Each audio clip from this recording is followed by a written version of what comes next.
Hello दोस्तों, नमस्कार। SM किसी चैनल में मैं आप सब लोगों का दिल से बहुत बहुत स्वागत करता हूं। दोस्तों, वीडियो को स्टार्ट करने से पहले आपको याद दिलाना चाहूँगा, कल है शनिवार, तो इस चैनल के ऊपर एक नया लेक्चर अपलोड हो जाएगा, फॉलो कर लेना। एंड उसी के साथ साथ let's learn stock market and finance, इस चैनल को भी फॉलो करना। संडे के दिन इस चैनल के ऊपर भी नया लेक्चर अपलोड हो जाएगा। दोनों चैनल के लिंक ऊपर आई बटन पर नीचे डिस्क्रिप्शन में दे दिए हैं। सो चलिए इस वीडियो को स्टार्ट कर लेते हैं। ठीक है दोस्तों, यहाँ पे हम बात करने वाले, जैसे कि आपको बताइए Q1 के रिजल्ट का सीजन यहाँ पे जारी है। एंड हम यहाँ पे कह सकते हैं कि एक ऐसी कंपनी, एक बहुत ही छोटी कंपनी, ठीक है, उसने जोरदार धमाकेदार नंबर्स यहाँ पे दिखाए हैं। बट सबसे इंपॉर्टेंट चीज़ क्या होती है, जैसे मैंने कहा आपको कि ठीक है भाई, हमें जो लगते हैं मार्केट का एक्सपेक्टेशन एक होता है, एक्चुअल नंबर एक चीज़ होती है, बट सबसे इंपॉर्टेंट चीज़ क्या होती है, यस, कि मार्केट का रिएक्शन। ठीक है, मार्केट को क्या लगता है वो सबसे इंपॉर्टेंट चीज़ है। एंड मार्केट का रिएक्शन मतलब क्या, आसान भाषा में भी मैंने आप लोगों को ये चीज़ समझाई थी, कल ही बताई थी। यस, मार्केट का रिएक्शन मतलब ये भी समझो कि भाई बड़े प्लेयर जिसके पास बहुत ज़्यादा बड़ा माल है उस पर्टिकुलर कंपनी को लेकर, उसको क्या लगा है, वो काफ़ी इंपॉर्टेंट रहता है। क्योंकि अगर आप एक शेयर खरीदोगे तो उससे कोई फ़र्क नहीं पड़ेगा, ठीक है, या फिर एक शेयर बेचोगे तो भी कोई फ़र्क नहीं पड़ेगा, या फिर 10 शेयर खरीदो 10 बेचो, सामने वाले के पास लाखों शेयर है। अगर वो अपने लाखों करोड़ों के शेयर्स अगर बेचेगा तो फिर वो शेयर के ऊपर बड़ा इंपैक्ट हमें देखने को मिल जाता है।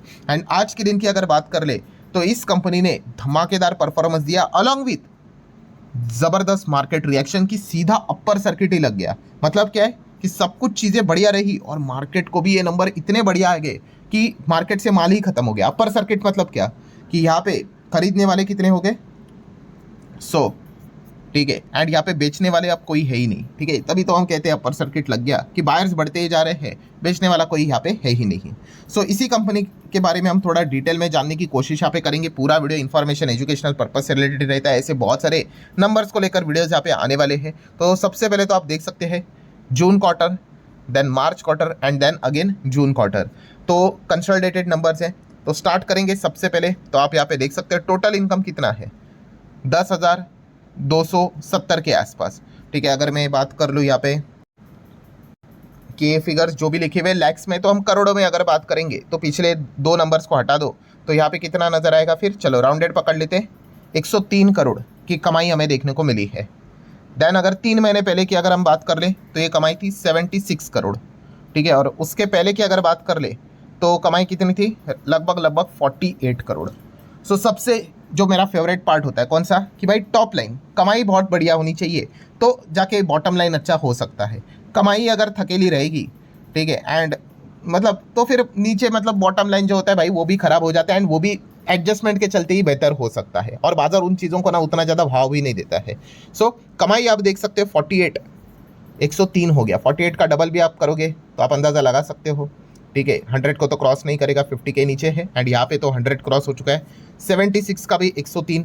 कंपनी की कमाई काफ़ी बढ़िया तरीके से यहाँ पे बढ़ी हुई है। एंड अगर हम यहाँ पे रेवेन्यू फ्रॉम ऑपरेशन भी पकड़ ले, रेवेन्यू फ्रॉम ऑपरेशन मतलब क्या कि ये प्योर उनका मतलब बोलते हैं ना रोजी रोटी जो रहता है बिजनेस का, उसी से ही किया हुआ कमाई है, तो 96, 75, 47। यहाँ पे भी हम कह सकते हैं कि क्वार्टरली ईयरली जंप ही देखने को मिल रहा है। अदर इनकम तो रहेगा ही भाई, ठीक है, वो हर बिजनेस में यहाँ पे रहता ही है, बट उसको पकड़ लो या फिर उसको एक्सक्लूड कर लो तो भी हम यहाँ पे इस चीज़ को डिनाई नहीं कर सकती कि क्वार्टरली ईयरली कंपनी का जो परफॉर्मेंस है काफ़ी बढ़िया नज़र आ रहा है।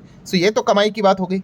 अब खर्चे भी देखने पड़ते हैं, जैसे मैं बार बार आपको कहता हूँ कि 100 की कमाई और 200 का खर्चा तो बेड़ा गर्क हो जाएगा। तो खर्चा आप देख सकते कितना है, 81, 82 करोड़ का खर्चा। लास्ट टाइम कितना था, 70, 71 करोड़ का खर्चा, और उसके पहले कितना था, 38 करोड़ का खर्चा। ठीक है, ऐसा ना मतलब काफ़ी लोगों का समझ होता है कि अरे सर खर्चा देखो, खर्चा भी बहुत बढ़ गया। भाई बिजनेस को आगे बढ़ाना है ना, तो खर्चे भी आपके बढ़ेंगे।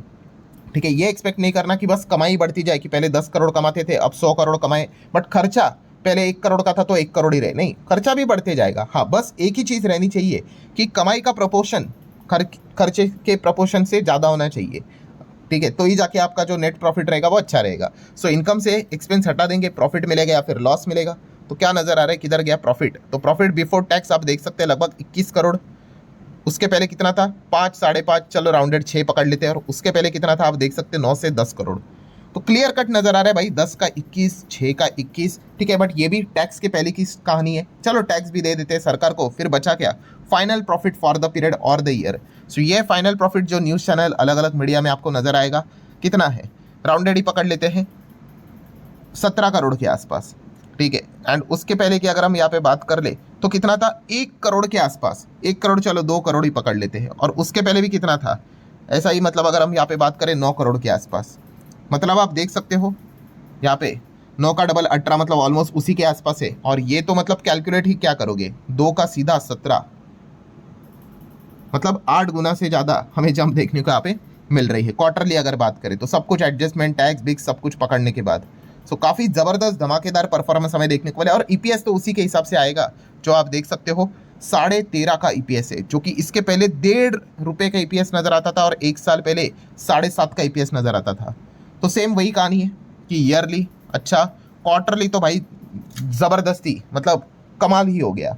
ठीक है, तो कुल मिला के हम स्टोरी यहाँ पे कह सकते हैं दोस्तों कि कंपनी ने जो कमाई से शुरुआत की थी, रेवेन्यू से शुरुआत की थी, वही स्टोरी यहाँ पे नेट प्रॉफिट तक भी रही, और वही story earning per share EPS तक भी रही। तो काफ़ी बढ़िया परफॉर्मेंस रहा। बट जैसे मैंने कहा, ये तो कागज से रिलेटेड सारी चीज़ें हैं, बाजार का रिएक्शन सबसे इंपॉर्टेंट चीज़ यहाँ पे रहती है। एंड बाजार का रिएक्शन आप देख सकते हो ड्यूरिंग द मार्केट ही एकदम नॉर्मल चीज़ चल रही थी, और जैसे नंबर सामने आए सीधा अपर सर्किट लग गया 20% का। ठीक है, सो मतलब क्या है कि यस, मार्केट को भी ये नंबर काफ़ी यहाँ पे बढ़िया लगे।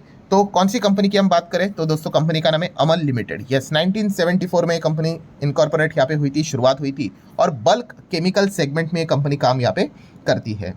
मतलब केमिकल सेक्टर वाली कंपनी आप ऐसा यहाँ पे कह सकते हो। अगर आप इस चैनल को रेगुलरली फॉलो करते हो तो इसके पहले भी हम लोग इस कंपनी के नंबर्स के बारे में काफ़ी बार डिस्कस यहाँ पे कर चुके हैं। सो इनका केमिकल फार्मास्यूटिकल्स में इस्तेमाल होता है, डाइज एंड टेक्सटाइल में इस्तेमाल होता है, फर्टिलाइजर में इस्तेमाल होता है। ठीक है, केमिकल के तो भाई बहुत सारे चीज़ें रहती है। पर्सनल केयर की बात कर ले, मतलब जो शैम्पू साबुन जो रहता है ना, इंग्रेडिएंट्स, उसमें इस्तेमाल होता है।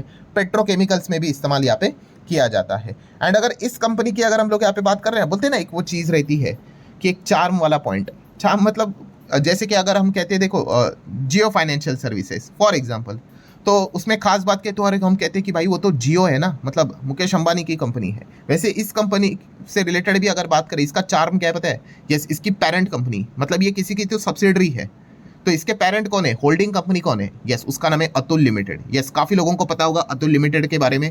इस कंपनी के बारे में भी हम पहले स्टडी करते थे, ₹1000 के आसपास रहती थी कंपनी, फिर उसके बाद एकदम आप देख सकते 10 गुना हो गई, 10,000 तक चली गई थी। फिर उसके बाद आपको पता ही है प्राइजिंग वाले जो रहते हैं, ठीक है, फोमो वाले, वो तो ब्लाइंडली किधर भी घुस जाते हैं। फिर ऊपर से स्टेज 3 आएगा, फिर वो रोना धोना शुरू यहाँ पे हो ही जाता है। सो अतुल लिमिटेड हम सभी लोगों को पता ही, कोई इंट्रोडक्शन की बात मतलब है ही नहीं, मिड कैप वाली बहुत बड़ी कंपनी है। सो ये जो अमन लिमिटेड है ये इसी की ही सब्सिडरी है। ठीक है, तो इस चीज़ के चलते मतलब क्या होता है, ये कंपनियां हाईलाइट में हमेशा यहाँ पे रहती है। हाँ, अब इसका सबसे बड़ा रिस्की फैक्टर कौन सा होता है कि ये जो कंपनी को हम स्टडी कर रहे हैं अमन लिमिटेड, छोटी कंपनी है, nano cap small cap type की कंपनी है। सो यहाँ पे प्रॉब्लम क्या आता है, यस, कंसिस्टेंसी। हर एक जो छोटी कंपनी है ना, उसका सबसे बड़ा प्रॉब्लम ही वही होता है कि कंसिस्टेंसी। जिस वक्त छोटी कंपनी ने कंसिस्टेंसी दिखा दी, वो बड़ी कंपनी बन गई। क्रिकेट का रूल होता है वैसे ही, अगर एक नया प्लेयर आया है, अगर वो कंसिस्टेंटली रन बना रहा है, वो बड़ा प्लेयर बन जाएगा भाई। ठीक है, बट अगर वो कंसिस्टेंटली स्कोर नहीं कर पा रहा है तो फिर भाई दिक्कत यहाँ पे हो जाती है। मतलब अगर आप यहाँ पे, अगर मैं कंपनी का पिछला 5-10 भी क्वार्टरली रिजल्ट आपके सामने रख दूँ तो आप यहाँ पे देख सकते हो अभी का ईपीएस कितना है, 13, 13.5 का ईपीएस है। इसके पहले का ईपीएस देख लो, -1, फिर पॉइंट में फिर 4, फिर बीच में देखो एकदम सडनली 13। ठीक है, मतलब क्या हो गया होगा, यस, यहाँ पे भी एकदम जोरदार तेजी आई होगी। बट उसके बाद आप देख सकते हो 5, 7, 4, 4, 1, मतलब क्या है, वो तेजी नहीं टिक पाई होगी। फिर अब वापस 13 तो अपर सर्किट। मतलब क्या है, ये छोटी कंपनी का ये नेचर समझो दोस्तों, यही सबसे बड़ी बात होती है कि भाई आपको कंसिस्टेंटली परफॉर्मेंस यहाँ पे दिखाना आना चाहिए। ठीक है, इसके पहले भी आपने यहाँ पे सेंचुरी मारी, डबल सेंचुरी मारी, बट उसके बाद आप स्कोर देख लो, बहुत ही पुअर एवरेज स्कोर। तो हो क्या जाता है, यस, फिर उसके बाद क्या होता है, वो तेज़ी टिक नहीं पाती है। ठीक है, तो ये सबसे बड़ा चैलेंज रहता है इन कंपनीज के लिए। तो तेज़ी टिकने के लिए क्या चाहिए, यस, लगातार कॉन्ट्रैक्ट मिलने चाहिए भाई, लगातार। अभी इस वक्त कैसे परफॉर्मेंस आपने दिखाया, वैसे ही आपको और बिजनेस बड़ा बनाना पड़ेगा। अगर आप अच्छा बिजनेस लेकर आते हो, अच्छा प्रॉफिट अगर लेके आते हो, एंड अगर आपने डबल डिजिट अपने जो ईपीएस है, अर्निंग है, अगर आपने उसको मेंटेन किया, तो फिर भाई बाजार में गिरावट क्यों होगी। बट अगर वापस अगर यही कहानी स्टार्ट हुई, आप देख सकते सिंगल डिजिट वाला, तो फिर वापस वो दिक्कत यहाँ पे हो जाती है। ठीक है, कोई फ्रॉड धोखेबाजी नहीं होती है ये, बट जो छोटे बिजनेस होते हैं उनको यही सबसे बड़ा चैलेंजिंग पार्ट यहाँ पे रहता है। तो ये वाला पॉइंट भी आपको अच्छे से समझ में यहाँ पे आना चाहिए। ये एक इन जनरल बात मैं आपको बता रहा हूँ। ठीक है, देन शेयर होल्डिंग पैटर्न की अगर मैं बात कर लूँ तो आप यहाँ पे देख सकते हो 71% प्रमोटर के पास है, ठीक है। डीएस देख सकते हो है ही नहीं, क्या है 0.03, एफआईएस तो नज़र भी नहीं आ रहे हैं, बाकी पब्लिक के पास है। सो इसी से ही पता चलता है कि कितना रिस्की कंपनी है, काफ़ी वॉलेटाइल है, ठीक है। एकदम से ही सडनली कभी 200 ट्रिपल सेंचुरी मार देता है, फिर उसके बाद हाफ सेंचुरी की भी प्रॉब्लम यहाँ पे हो जाती है। तो ये चीज़ आपको समझनी है दोस्तों। मार्केट में जो रहते हैं ना, आप छोटे कंपनीज में जाने का विचार करते हो तो ये एक बहुत ही की एस्पेक्ट होता है जिसको हम इग्नोर नहीं कर सकते। अच्छा, रही बात प्रमोटर प्लेजिंग की, तो कोई भी प्लेजिंग यहाँ पे नज़र नहीं आ रही है। सो ठीक है दोस्तों, आज के दिन की बात कर ले, मतलब बहुत सारे कंपनी के नंबर आते रहते हैं, कल भी आए थे, परसों भी आए थे, आगे भी आते रहेंगे। बट येस, यहाँ पे सारी चीज़ें एक्सपेक्टेशन से लेके हर एक चीज़ को कंपनी ने बीट किया। एंड सबसे इंपॉर्टेंट चीज़, यस, मार्केट जो सोच रहा था यहाँ पे, ठीक है, मार्केट का रिएक्शन की अगर बात कर ले, ठीक है, वो भी कितना ज़बरदस्त था वो आप यहाँ पे देख सकते हो। सो अब आने वाले समय में कंपनी को क्या करना है, यस, अपने बिजनेस को लगातार कंसिस्टेंटली यहाँ पे ग्रो करना है, तभी जाके तेजी टिक पाएगी, वरना दिक्कत यहाँ पे हो सकती है।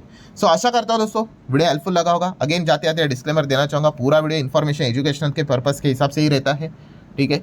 इसके बाद भी बहुत सारे इस प्रकार के और भी वीडियोस यहाँ पे आने वाले हैं नंबर्स को लेके। सो आशा करता हूँ वीडियो हेल्पफुल लगा होगा। चाहो तो इसको लाइक एंड शेयर यहाँ पे कर सकते हो। मिलेंगे अगले वीडियो में, तब तक के लिए बाय बाय।